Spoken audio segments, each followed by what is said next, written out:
बड़ी बहू वर्षा हर काम में बहुत तेज थी। वहीं छोटी बहू हर्षा हर काम आराम से करती। वर्षा को अपनी तेजी पर बहुत घमंड था।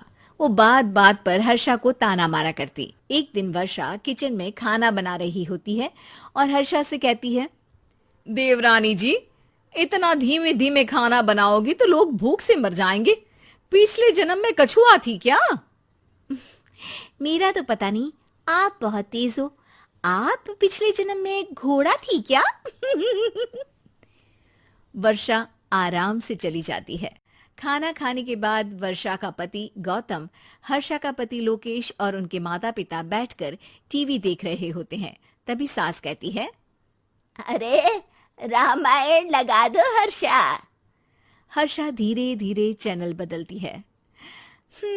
जब तक रामायण के चैनल पर पहुंचेगी रावण मर भी चुका होगा। हाँ बेटा हर्षा, जल्दी लगा देना, राम भगवान के दर्शन कर लूं। जी लगा तो रही हूं। इतना स्लो? सासू माँ इतने में तो अयोध्या जाके राम भगवान के दर्शन कराएंगी। सब वर्षा की बात पर हंसने लगते हैं। वर्षा हर्षा के हाथ से रिमोट लेकर रामायण लगा देती है। हर्षा बुरा नहीं मानती और वो भी हंसते हुए वहां से चली जाती है। एक दिन हर्षा खाना खा रही होती है। तभी वर्षा वहां आके कहती है, अरे कितना धीमे धीमे खा रही हो। इतने में तो शादी में 100 लोग खाना खा लेते।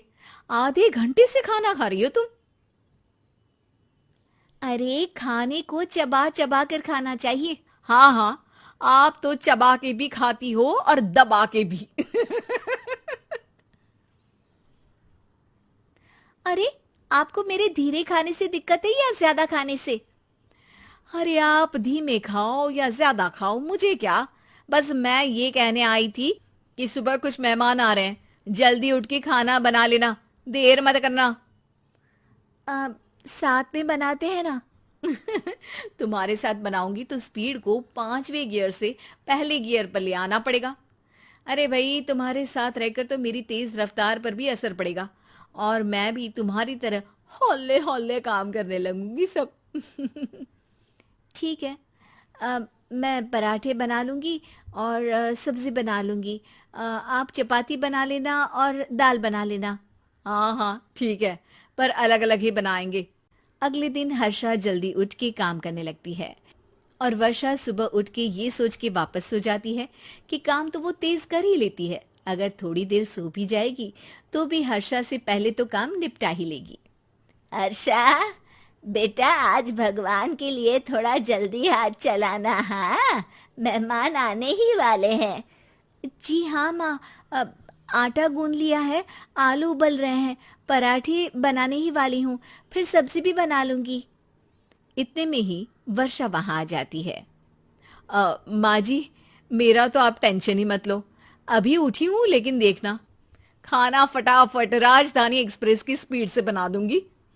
इतने में ही मेहमान आ जाते हैं। आइए आइए आइए, खाना बन ही रहा है, चाय बनवा लेती हूँ पहले आपके लिए।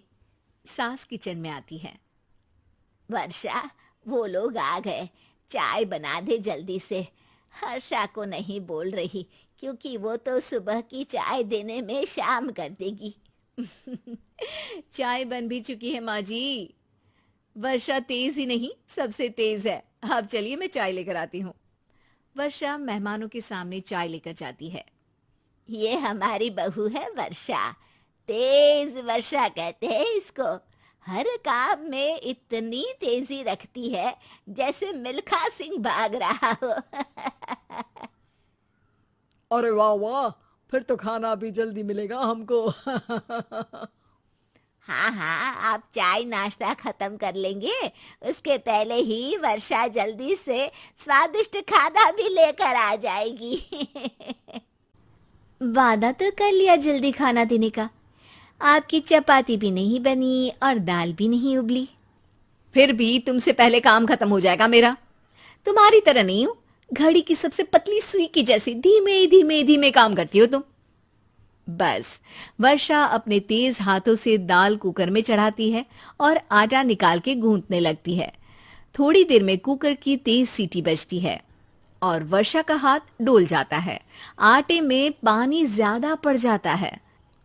अरे रे, आटा तो ज्यादा गीला हो गया। वर्षा जब रोटी बेलने लगी तो एक भी रोटी गोल नहीं बन रही थी। कोई रोटी श्रीलंका के नक्शे जैसी थी तो कोई रोटी ऑस्ट्रेलिया के नक्शे जैसी बनती। वर्षा चिढ़ जाती है। कुकर फिर से जोर से सीटी मारता है। सास बाहर से आवाज देती है। वर्षा बेटा, आज स्पीड थोड़ी कम लग रही है। टाइम और लगने वाला हो तो बता दो बेटा। वर्षा को ये बात सुनकर बहुत बुरा लगता है। वो सोचना भी नहीं चाहती थी कि कभी उसकी तेजी पर कोई सवाल उठेगा। वहीं हर्षा धीमे धीमे अपना काम करती रहती है। वर्षा दाल बनाते वक्त भी इतनी घबरा जाती है कि जल्दबाजी में दाल में नमक ज्यादा गिर जाता है। वर्षा का खाना फिर भी हर्षा से जल्दी तो बन जाता है और जब खाना मेहमानों के सामने लगता है तो सब हर्षा के खाने की तारीफ करते हैं। अरे पराठी तो कमाल की बनी है और सब्जी भी। बस दाल में नमक थोड़ा इधर उधर हो गया है। वर्षा को बहुत शर्म आती है और वो नीचे सर करके खड़ी रहती है। तभी हर्षा कहती है, वो ना मैं थोड़ी जल्दबाजी कर गई और नमक ज्यादा हो गया, पर पराठे तो वर्षा भाभी ने ही बनाए हैं, इसीलिए तो अच्छे बने हैं। वर्षा ने कभी नहीं सोचा था कि हर्षा के काम की इतनी तारीफ होगी, लेकिन वो उसका यश वर्षा को दे देगी।